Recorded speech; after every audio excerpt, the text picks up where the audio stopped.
They followed until they came into the mountains and up against the Red Sea. There they camped while they discussed how they were going to get across the vast body of water. After Pharaoh grieved for his child, his anger increased hotter than ever. Why did he let his slaves leave? Ready the chariots! Pursue the Hebrews! Bring them back or kill them all! It will be as you say, Your Majesty. Look, the Egyptian army is coming! We are trapped in this wilderness. Moses brought us out here to die. It was better to live as a slave than die in this godforsaken place.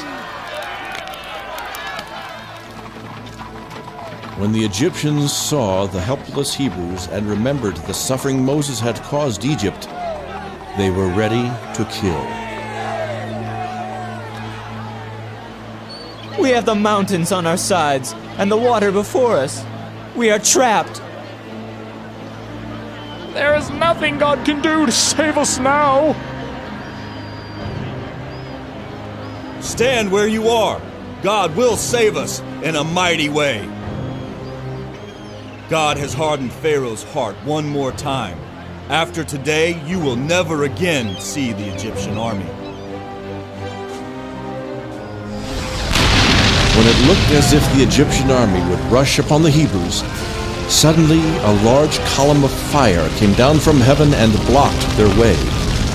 During that night, the Hebrews had light, but the Egyptians were in thick darkness. Moses lifted his staff over the sea, and a great wind came from heaven, blowing upon the sea, and the sea parted, leaving a dry path on the bottom of the sea floor.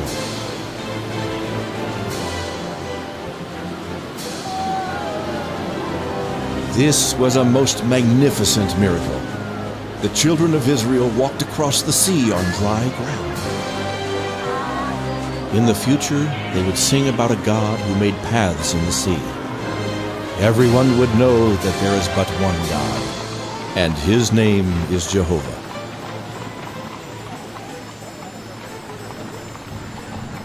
This beats anything we saw in Egypt.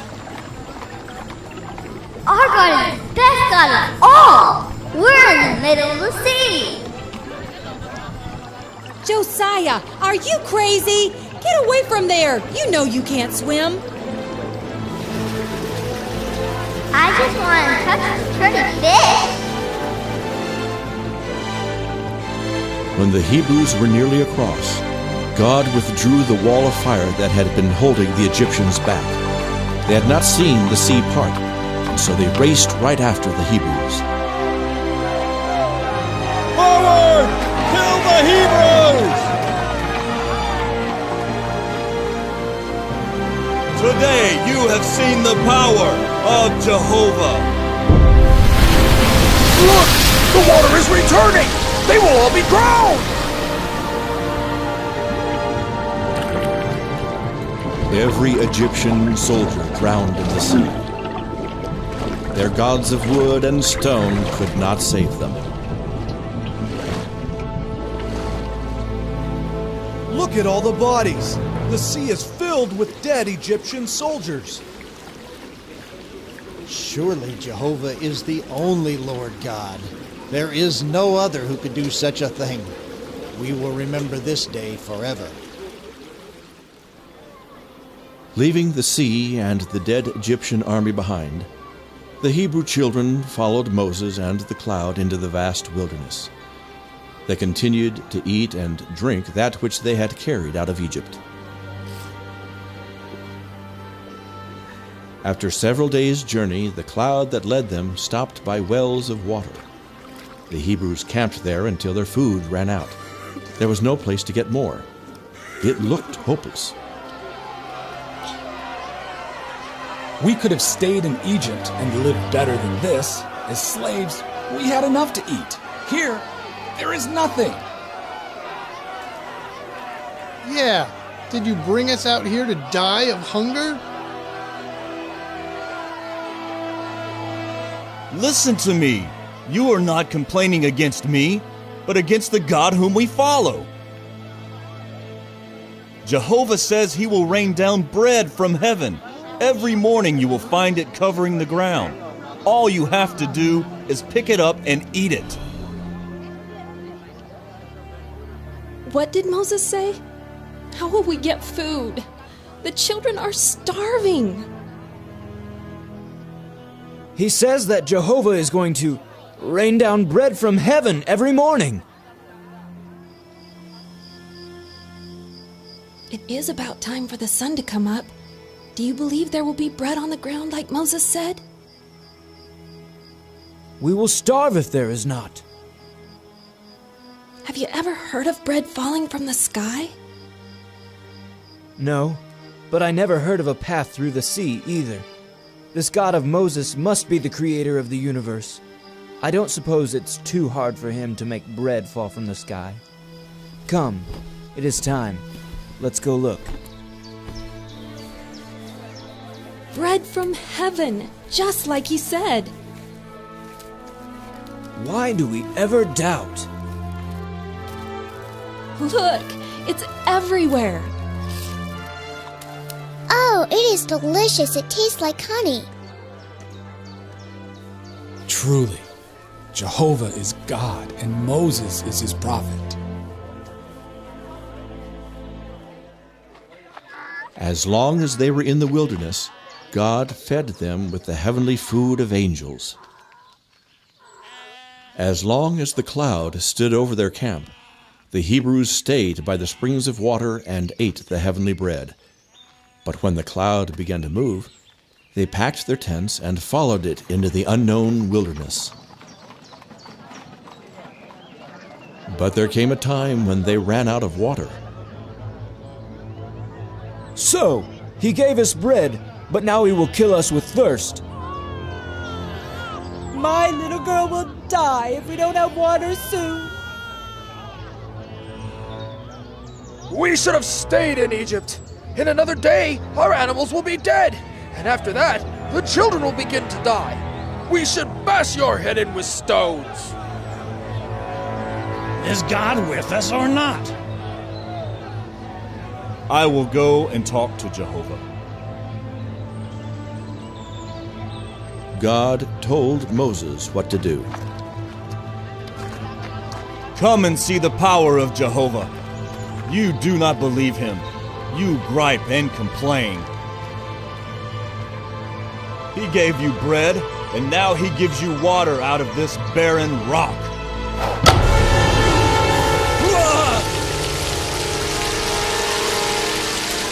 The water flowed like a river. Again the cloud moved, and the Hebrews packed up and followed it into the wilderness to a mountain called Sinai. There Moses prayed, and God spoke to him again. Remind them of all that I did unto the Egyptians, of how I delivered them, fed them, and gave them water from a rock. Tell them that if they will obey my commandments, they will be my special people above all other nations on the face of the earth. If they obey, they will be a kingdom of priests. Moses, when I speak with you, I will come in a thick cloud so the people can see and hear and know that it is me. Moses came down off the mountain and told the people all that God had said. We will obey and do everything that God says. Then go, wash your clothes and your bodies. Prepare yourselves to worship God. 3 days from now, God will visit you. As God commanded, on the third day all the people gathered before the mountain to wait for God to speak. A strange cloud descended upon the mountain, and then, Moses, come up on the mountain. Moses, I am the Jehovah God, which brought you out of the land of Egypt. When you go down, place fences around this mountain. If any of the other people touch this mountain, they will die. I will give you 10 commandments, which you must tell to the people. Have no other gods before me. Do not make for thyself idols. Do not take the name of God in vain. Keep the Sabbath day holy. Honor thy father and mother. Do not murder. Do not commit adultery. Do not steal. Do not bear false witness against your neighbor. Do not covet that which is your neighbor's. When Moses came down off the mountain, he gathered the 70 leaders of Israel and told them of God's commandments. You 70 men are to return to the mountain with me. God will meet you there as he did me. You will see for yourselves, but first I must write in a book the commandments God spoke to me. They are good commandments. We will do them! Moses was careful to write everything just as God had spoken it. The Spirit of God helped him not to make any mistakes. When Moses finished writing the words, he gathered the people together and read the words of God to them. All that God has said is good, and we will obey it. So the nation of Israel made a covenant with God. He would bless them, give them life, and deliver them from their enemies, and they would be obedient to all his commandments, walking in righteousness.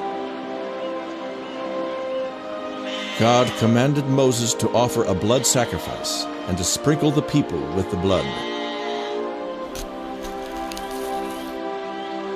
All were sinners, deserving of death, even Moses and Aaron. But God was merciful. He provided a way of escape. By killing the innocent lamb and sprinkling the blood on the nation, God would cover their sins and not kill them as they deserved. The lamb that did not deserve death died in the place of the many who were sinners deserving of death. Now that your sins are covered, you 70 will go with me up on the mountain, and you will see the glory of God. So the 70 elders of Israel followed Moses up into the mountain where God had spoken to Moses. Suddenly, before them appeared the throne of God. The glory of God! The 70 elders watched as Moses went up into the mountain and was lost in the shining glory of God. Such beauty and glory! There is no man like Moses that speaks with God face to face. Moses, you will have the people build a tabernacle in which to worship me. It will have an altar on which to offer sacrifices, and a holy place where I can meet with the high priest once a year throughout all your generations. I will tell you exactly how to make the tabernacle. The tribe of Levi shall be my priests, and Aaron and his sons after him will be the high priests. They shall teach the people to be righteous, and they will offer sacrifices when the people sin. It was weeks ago that he disappeared into the fire on that mountain. He must be dead by now. Yeah, we can't sit here in this wilderness forever. We need a god to lead us as Moses did. Let's make a golden image unto our God. Moses is dead. Aaron will make us a god of gold to lead us back into Egypt. Give us your gold. With their own hands, the fools created a statue of a bull and called it God. The original image of Satan before he sinned was that of a bull. Though the people didn't know it, Satan had inspired them to worship him. Aaron followed the wishes of the people and helped them build the god of gold. Here is your God, which brought you out of the land of Egypt. Tomorrow we will proclaim a great sacrifice and worship Jehovah. Aaron was so foolish. He knew that the image was not a god, but he was afraid of the people. God had already commanded them to not make any image as an aid to worship, but they were following their own imaginations. The people danced and made themselves naked. They got drunk and fornicated. God was ready to destroy them all and send them to the fires he had prepared for the devil and his angels. God spoke to Moses and said, "Go down now. The people have committed a great sin. They have made themselves naked and they dance before an idol. I should destroy them all. Their hearts are hard. They do not walk in righteousness." Moses was angry when he saw that the people had forgotten God and made themselves an idol. You have broken the commandments of God! Moses broke the stone tablets on which the commandments were written. Did he not say to have no other gods but Jehovah? Can a statue that you made with your own hands be your creator? Moses smashed the golden calf and beat it into powder. If you are on Jehovah's side, come and stand with me. If you would worship the gods of Egypt, then stay where you are. We will follow the God of Abraham, Isaac, and Jacob. I would rather follow the God that parts the Red Sea, even if he does not have an image. The penalty for sin is death. Jehovah says they must die. Now take your sword and kill all those who use images as aids to worship.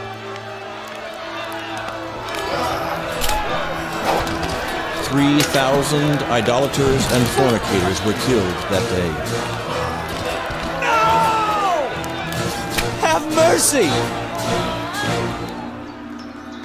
Moses went up on the mountain, and once again God wrote the 10 Commandments on 2 tablets of stone. When Moses came back down, he showed the people the commandments of God, and they all agreed to obey them. God says you are a hard-hearted and rebellious people. When you sinned, he told me he would slay all of you. But I prayed for you, and he is going to put away your sin. Jehovah is indeed merciful and forgiving. God has given directions to build a tabernacle. If we build it according to his specifications, he will meet with us there. Since we are all sinful, God has prepared a way whereby we can approach him. The Levites will offer blood sacrifices every day. Once each year, the blood will be placed on the Ark of the Covenant. When God sees the blood on the Ark, just as he did in Egypt, he will put away our sins and we will not die. It is God's way of forgiveness. And so the tabernacle was completed, and the priests began to offer daily sacrifices. When God saw the faith of those who offered the blood of animals, he put away their sins. But the people were not happy with their stay in the wilderness, so they complained all the time. There came a day when their complaints and unbelief caused God to bring judgment upon them.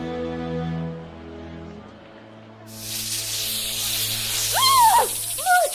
Snakes! Lots of them! God prepared many poisonous snakes to enter the camp and seek out warm flesh. God is merciful, but he will not allow sin to continue forever. Soon the camp was filled with poisonous snakes. God help us!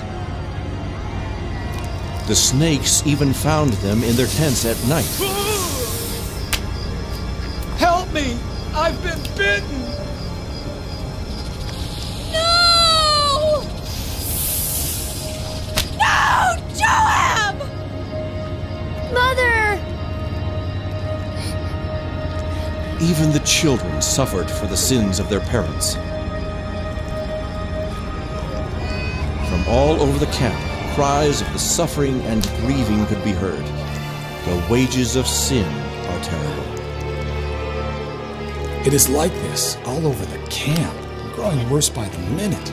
Many have already died. We must find Moses. Surely this is the work of God. He is angry at the people for their sins. You must talk to God. We deserve this punishment, but ask him to show mercy. When will the people learn that God is serious about sin?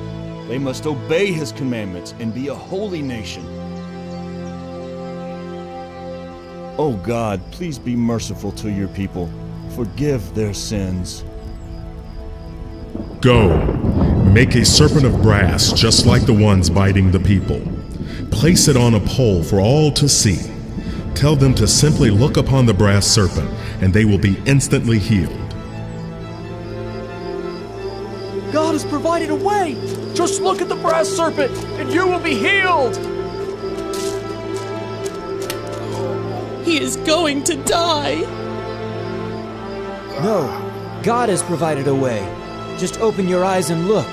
Look and live. It's a miracle! We must tell others. It worked for me. I will tell the others. Look and live! Others have looked and been made whole. Why do you tease him with a false hope? Can't you see that I'm dying? Why do you bother me with such foolishness?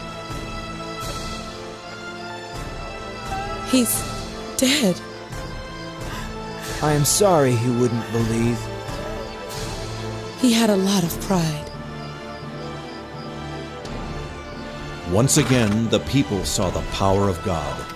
The camp moved away from the serpents, and life returned to normal. But the people continued to go their own ways, often failing to obey God's commandments. The children of Israel followed the cloud.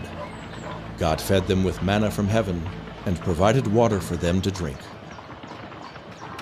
He would have led them into the promised land, but they were disobedient and would not obey his commandments. So God caused them to wander in the wilderness for 40 years. Moses, you think you're the only one close to God. We are just as holy as you are. In fact, the entire congregation is holy. There are no sinners left among us, and God dwells among us.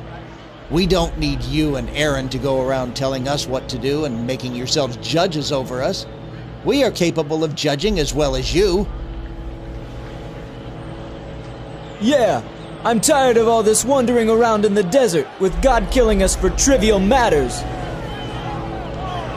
Yeah, it's Moses' fault. His standards are too high. Moses went to the tabernacle and asked God what to do. God has spoken. You take too much responsibility upon yourselves, you sons of Levi. You would have men become priests when God has not appointed them to be.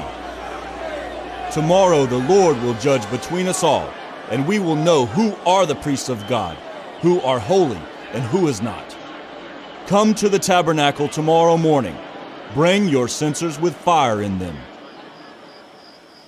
The next day, draw near, you who profess your holiness, you who would be priests and rule over the people. God will meet us here today, and he will choose. We will see his might and his glory. Separate yourselves from these wicked people, for I will kill them in a minute. Get away from their tents. Do not come near them, or you will die with them. Here is a test. If these men die a normal death, then you can know that I am a false prophet and that God does not speak through me.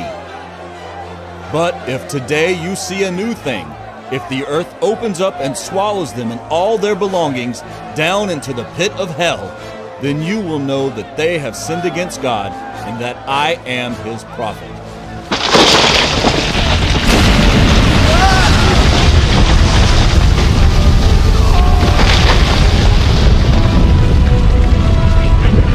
All the men who sought to be priests were swallowed up alive into the fires of hell prepared for the devil and his evil angels.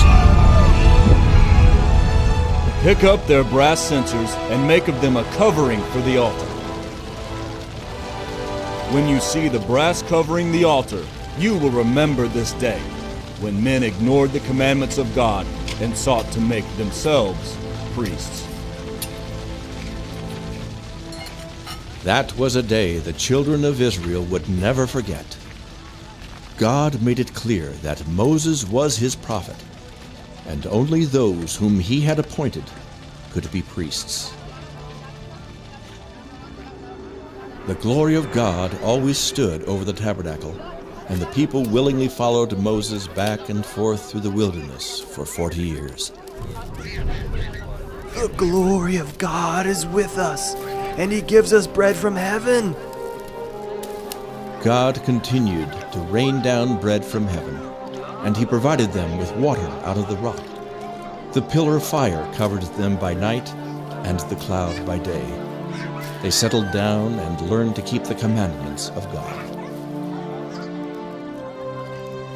The priests attended to the tabernacle and offered daily sacrifices as Moses had commanded. After 40 years in the wilderness, just as everyone else was preparing to enter into the promised land, God called Moses up into the mountain. There, after one final talk with God, he lay down and quietly died. Immediately, his spirit was ushered into the presence of God. There he was to abide until the end of time, when he would again join his people in the land God had promised to Abraham. Nearly 500 years had gone by since Jehovah God called Abraham to leave his people and walk the land God would give him. God's promise to Abraham and Sarah to make a great nation from their son Isaac was fulfilled. The 12 sons of Jacob, whose name was changed to Israel, had become 12 tribes and a multitude of people. They came through slavery, wandered in the desert with Moses, received the law of God, and now at last were entering the promised land. Throughout the wilderness journey, a young boy was always beside Moses, watching and learning how to lead the nation of Israel. That boy grew up to be the mighty warrior, Joshua.